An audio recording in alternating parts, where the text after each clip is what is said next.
What's going on, everybody? Time to talk some NBA playoffs from a betting perspective. This is the Action Network's NBA betting show, Heat Check, the show that gives you everything you need to know and to get smart about the next few days of the NBA playoffs. Your host, Brendan Glasheen, joined by Matt Moore and Dan Titus with us this week, both of the Action Network. We have best bets for Tuesday and Wednesday's games. Player props we are on tonight. That is all coming up. Everything we discuss on the show, picks, data, all of it, available in the award-winning Action Network app. Let's get right into it. Matt Moore, looking to Tuesday, 3 games to choose from. What jumps out to you, sir? All right, so let's kind of work backwards. Teams that are 2-2 at home for Game 5, okay? They win 73-23 is their record. 73-23, 76% of the time they win that game. So, all right, Memphis is going to win that game. What does a Memphis win look like? Well, in both of the losses this year in the series for the Wolves, they've gone under 100, and the team total for this game is under 113.5. So I'm going to take the Timberwolves team total under 113.5. In both of those losses that they've had versus the Grizzlies, including the horrendous Game 3 collapse, they've shot worse than 35% from 3 in both, less than 13 3-pointers made. That's really kind of how the series is matching up. It's, do the Wolves hit 3-pointers? Yes, they're going to win. Do the Wolves hit 3-pointers? No, they're going to lose. And so if we assume, based off of the historical trends for teams at home in this spot, that they're going to lose, it's probably going to be because they don't hit a lot of threes. Road teams obviously shoot worse in this spot. I think that's a big factor here. And you also got the offense-defense cycle where the Grizzlies behind that home crowd are able to get downhill and get those buckets. They've used the momentum of playing Brandon Clark at 4 to really ramp up the intensity. They get transition buckets, then they're able to get back and then recover defensively. And when they set up their defense, they've been pretty good in this spot. They're actually holding the Timberwolves to a surprisingly low percentage in their half-court offense. So all this combined, I like the Timberwolves team total under 113.5. I don't mind a play on the under for this series, which I've played a couple of times, but bear in mind that there is a chance that the Grizzlies can put up like 130 on this team pretty easy and toast your combined total. But I do think that there's value on the Wolves under 113.5. And for the game, the Grizzlies are laying 6. So you like the Wolves, Matt Moore, in the series as an upset to win the series? Yep. Do you feel good about that as a result of this pick today? So I took +1.5 on the Wolves spread line, and then I took them again +2.5 when it was 2-1 after the collapse. So I like them to cover those numbers. Part of what this gets into is if I assume that the Grizzlies are going to win Game 5, then I'm saying that the Wolves have to win 2 in a row, Game 6 and Game 7, including a Game 7 on the road. I don't mind that, and I know that sounds crazy because you're like, look at the history of Game 7s and how often the home team wins. Except that what's the big differentiator in those games? It's usually that you're out of adjustments and it's whoever hits more shots.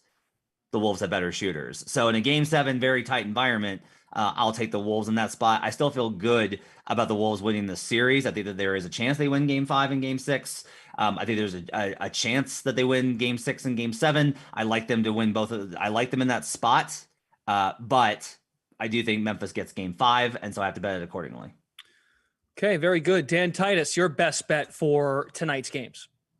Yeah, so I'm going to go over to the Pelicans and Suns game, and I'm going to take the over 214.5. If you see 215s out in the market, I would still feel comfortable laying the points with that as well. The total's gone over in 3 of these first 4 games in the series, and the line hasn't really moved much over the last 2 games. And there's a few different themes that are going on here that I think will kind of come to a head in this point. In Game 4, the rebounding disadvantage for the Suns, as well as the free throw disparity, was really glaring. And Monty Williams and Chris Paul both talked about both of those issues at the end of the last game. So I think that, coupled with the fact that the Suns shot 26% from 3-point land, they'll regress back to the mean there. They were a top 10 3-point shooting team this year. And if you look at the defense, there's been none of it. If you look at the Suns, they rank bottom 5 in defensive rating in the playoffs. They're actually 15 out of the 16 teams right now at 119.2. The Pelicans aren't that far behind them at 12 out of 16 with a defensive rating of 117. So if you look at the strengths and weaknesses on both sides, the Pelicans, they're doing a really good job. They did a really good job in Game 4 at pounding the points in the paint. But overall, they're letting up 54.5 points in the paint to the Suns in this series. So outside of that one game, they've been getting dominated. And on the other side of that, you have the Suns who can't rebound anything. They're allowing 17.9 second chance points per game. So there's just a lot of scoring going on here. I think 214.5, 215 is still too low. I love the over here. 110 points in the paint in game 4 to further illustrate your point. And yeah, I mean, the rebounding numbers, they are not, the Suns are still struggling on the glass, and they've kind of admitted, like, I think to your point, like Ayton and it was Ayton and Williams who were quoted after game 1. They actually felt pretty okay about their defense. It was just more so if we can, score.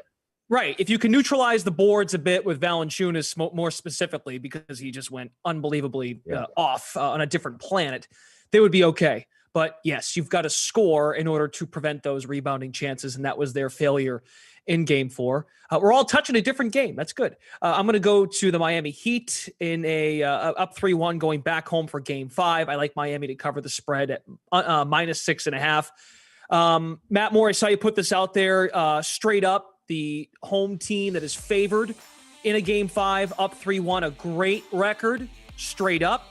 The record against the spread, not great. And the Sixers did not do us any favors in their game 5 opportunity against the Raptors. However, I do not want to ignore and Ray Baum was with us last week. I think Eric Spoelstra's numbers against the spread in these series has been very, very good. So I'm going to trust Spoelstra here to get the job done. But also, Trae Young has not destroyed the Miami Heat like I thought he could have in this series. I think the Heat have done a pretty good job neutralizing him, and more specifically doing so in game 4 without Kyle Lowry. That showed me something, that Miami next man up mentality at the guard position to take Trae Young out of the game.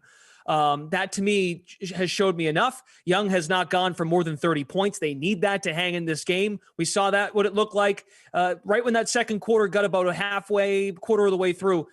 Atlanta didn't stand a chance. Their shooting didn't keep them in the game. I also found Miami's 3-point defense. They've made a nice adjustment on the 3-point line. Atlanta, again, did pretty well in the first quarter and a quarter and a half, and then they teetered off. Miami's defense on the 3-point line, last 2 games are allowing just 31% of the threes to be made by Atlanta. So I think Miami gets there. I wouldn't shock me if Young does end up having a better night. Just he'll kind of leave it all out there, empty the bucket. But I think Miami gets there, -6.5.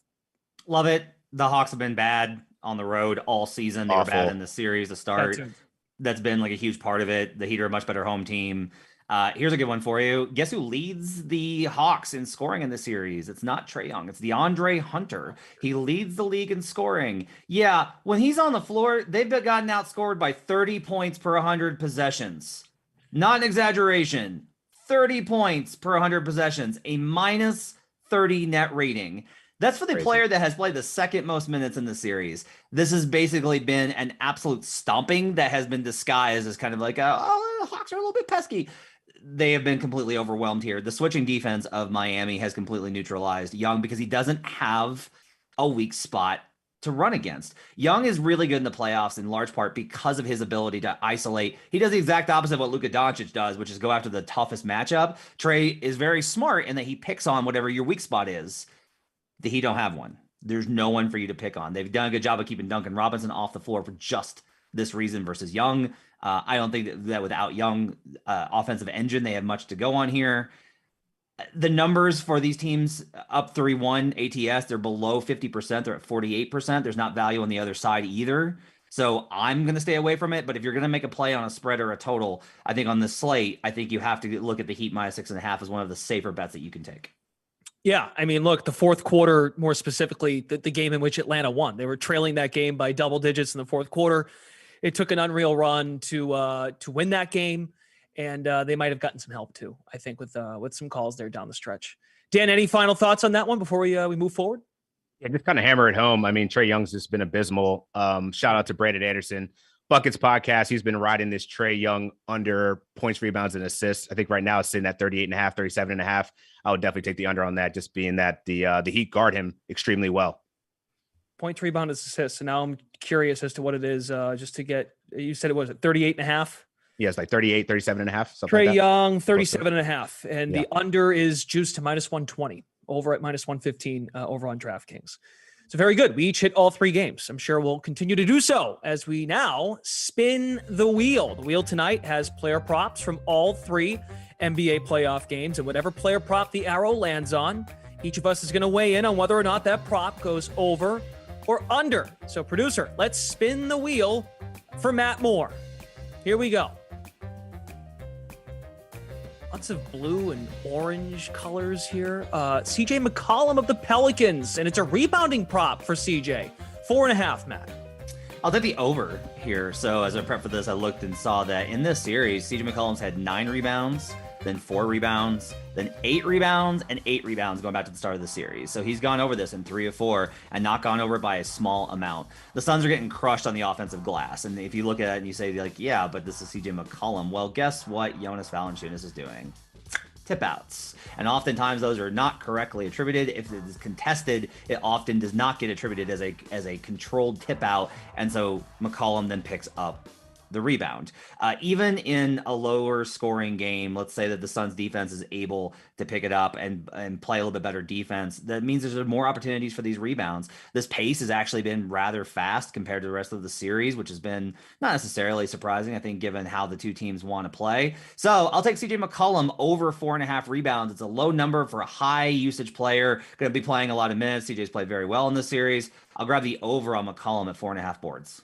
In game 1, Valanciunas was attempting a lot of tip-ins, but they just weren't going in, therefore led to the insane number of offensive rebounds he had. So in other cases, though, to your point, he's been tipping it out, and like you said, that doesn't necessarily get it's calculated to be a rebound for the person who grabs the board on the tip. How about Dan Titus? Let's spin the wheel for Dan. Here we go. DAngelo Russell.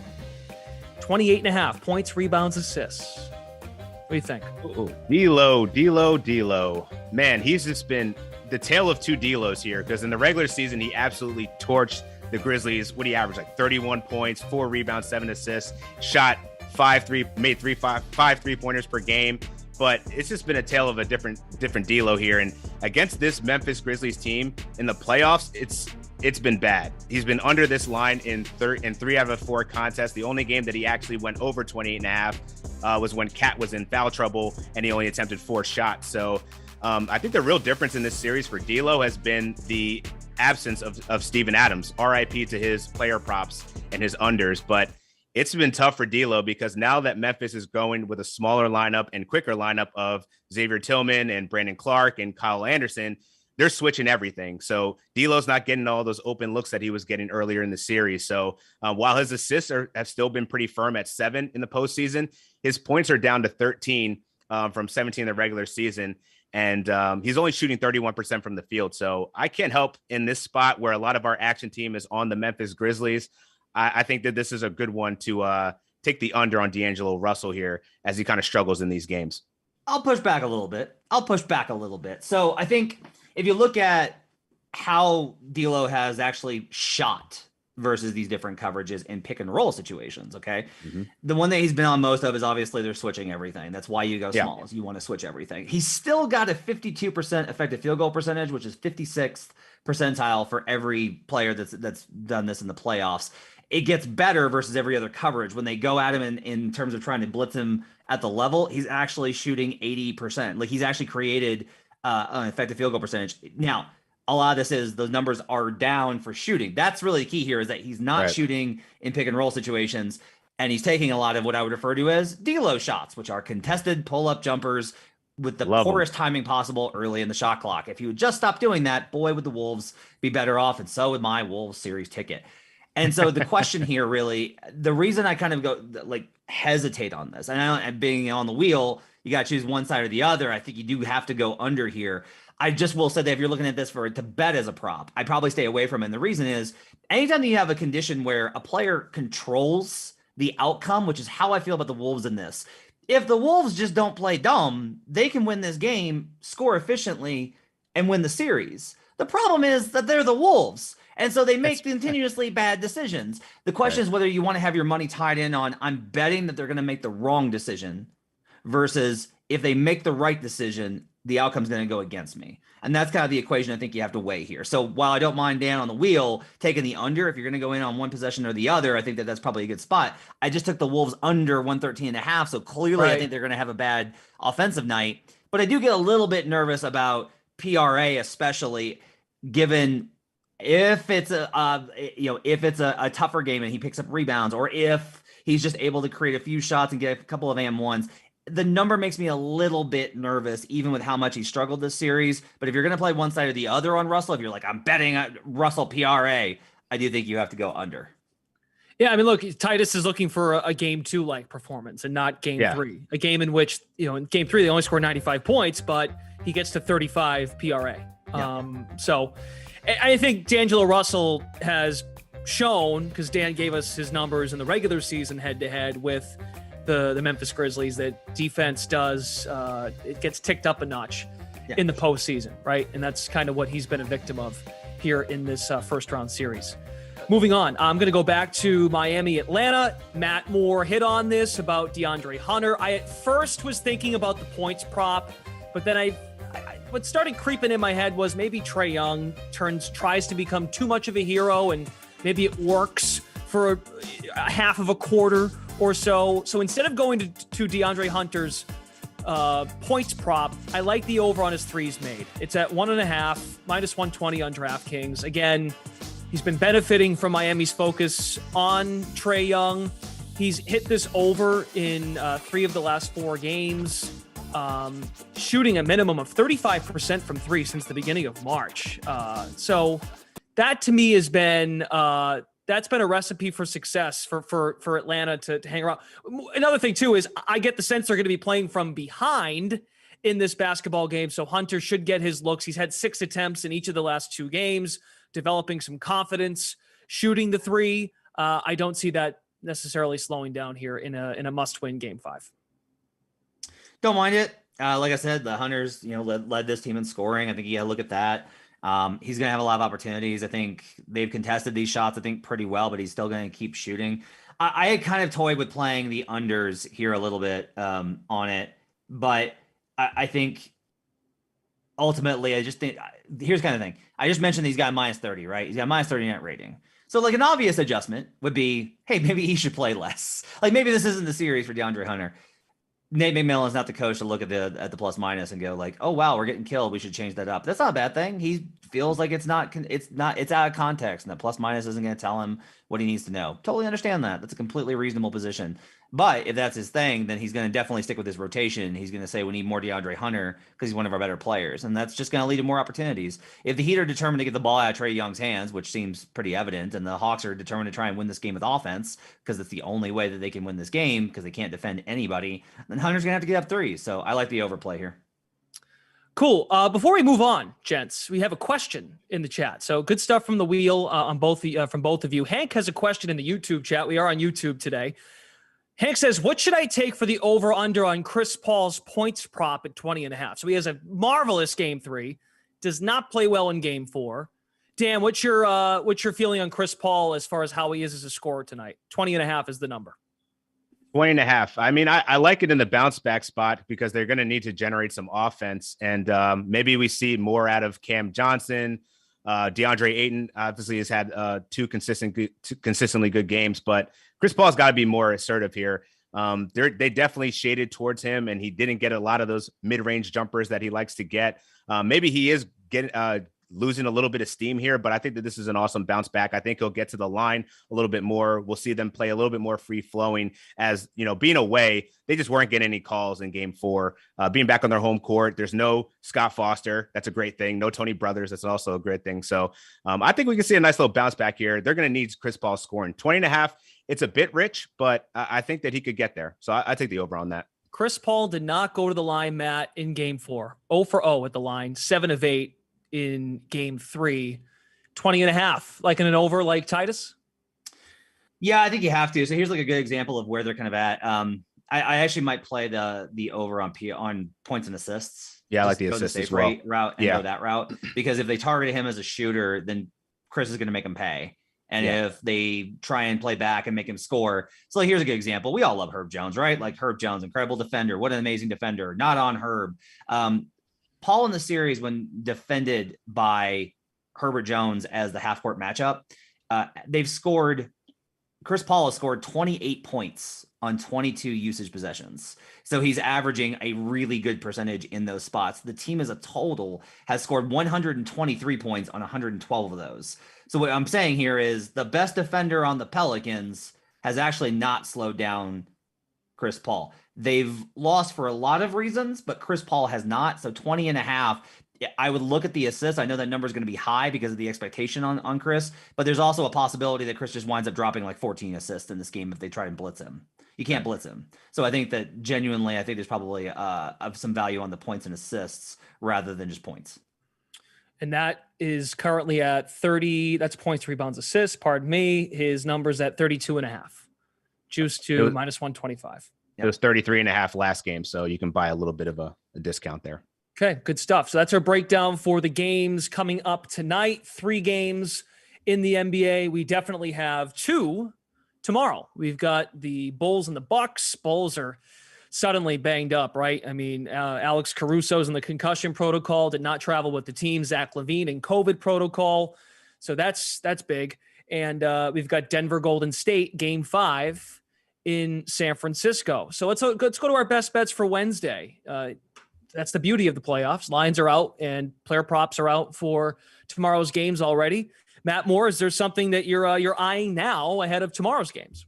Yeah, I'm going to invite pain, and I'm going to go ahead and take the Nuggets +9 on the road. Ugh. Okay. So look, Kerr Warriors teams are 6-2 straight up when they are up 3-1. I don't know if any of you remember a notable time in which they've been up 3-1 and then lost game 5. But overall for his career with the Warriors, they're actually 2-6 against the spread in these closeout spots at home. Kind of surprising. They're actually not that great. 2-6 against the spread in these 3-1 closeout spots. And you want to know why? Because everyone loves the Warriors. Everybody loves what I call the shooty hoops. Oh, the shooty hoops. Steph made a shooty hoop. I love it. Look at him shoot the 3. Yeah, there's nothing really complicated about it, but it's cool to watch. And so everyone loves it. And so the line gets inflated. And you're already seeing this where it opens 9.5, and now it's picking up to 10 in some spots. It opened to 8.5. I'm sorry, and it's up to 9. I've seen 10s in the market. I would imagine that this actually does get up to 10 before tip-off, so you might wait and see if it gets there. Currently, 57% of the tickets are on the Warriors, and 85% of the money is on the Warriors. So everybody's on that side. A little bit of movement in that direction. We'll wait to see where the sharps come in. I may be on the other side of this, and that's fine. The other thing here I think to keep in mind, I mentioned this earlier with the Heat game, and that line's a lot lower than this. It's a full 2.5 to 3 points lower than this spot. The win percentage for teams in this spot is 82% when you're up 3-1 at home. The cover percentage is just 48%.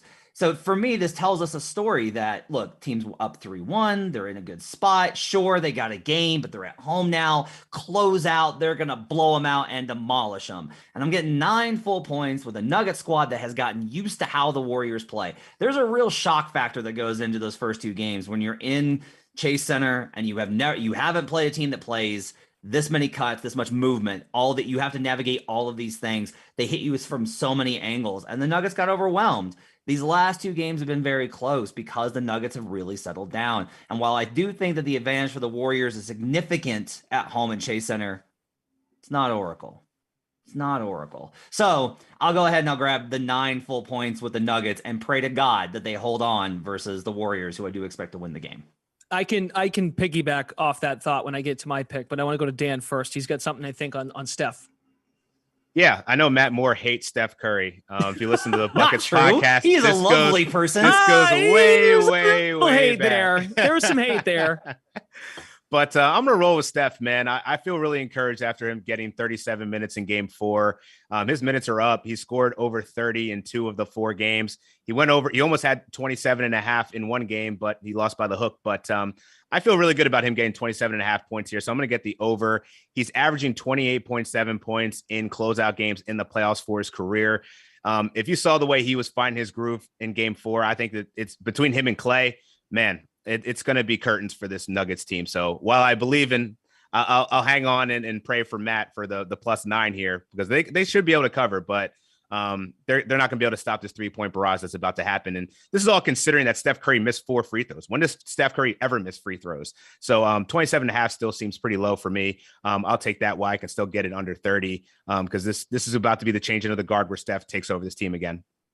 Yeah, he's expected to return to the starting unit. There's a lot of speculation from the folks that cover the Warriors that he's likely to start this game. Now, Titus, I will ask you that. Okay, he starts and he plays more minutes with Poole. You got more usage guys than maybe we're kind of used to. Like Poole's a higher usage dude than Harrison Barnes, or well, probably not more than Kevin Durant, but like that kind of combination factor, I do think kind of weighs in here. I still think the line's soft here, so I don't mind you taking the over.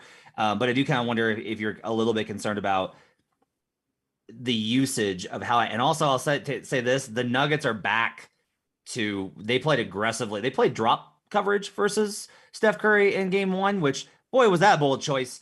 But they've gotten more to blitzing him, and as we've talked about all the time on this show, it gets the ball out of the ball handler's hands. So I kind of wonder if maybe there's going to be some pressure on the ball that might factor in here. Do you have any ideas on the usage and then the scheme that they're running against it? Or do you just think that he's going to run up and do the shooty hoops?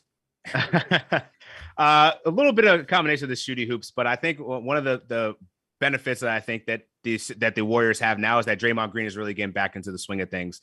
I think he's going to actually have the ball more, which, you know, those screen and rolls and those handoffs, catch and shoots that they're going to have. We see Klay Thompson getting more involved. I think the ball is just going to be moving faster around. And Jordan Poole did have some, you know, he did come back to earth in last game, but I think that they've actually found a nice combination of getting these guys the combination of minutes and staggering their minutes. We'll see more of less of the Iguodala that we saw in Game 4 with Poole struggling. I think that's why he started to get in there a little bit more, but I wouldn't be surprised if we see that three guard death lineup really put the Nuggets out of commission, to be honest. And maybe that means Jordan Poole might have to defer a little bit. I mean, we did see him have 9 assists last game. So he has no problem playing that point guard. If Steph is going to be going off the ball, they can still find him on that screen. And Draymond will certainly still have the ball in his hands as well. So they'll find ways to get him to score. Yeah, I'm putting him out of commission. That's why now I kind of think, well, if Curry's back in the starting lineup, Matt, doesn't that frighten you maybe slightly that the game is out of hand? And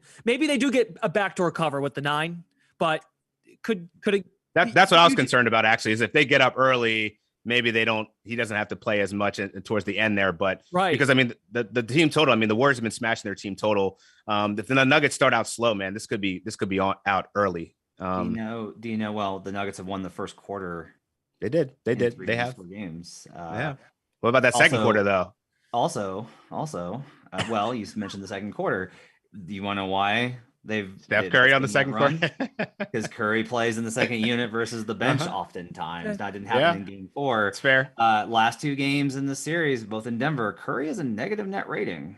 They've outscored the Warriors when Steph Curry's been on the floor. Look, am I concerned? Am I scared? A little, of course I'm scared. I like this Glasheen? new whisper approach Matt has actually. I'm betting against the Warriors. Of course I'm terrified. I hate doing this, but at 9.5, 10, which is where I expect the number to end up, I think that there's still value there.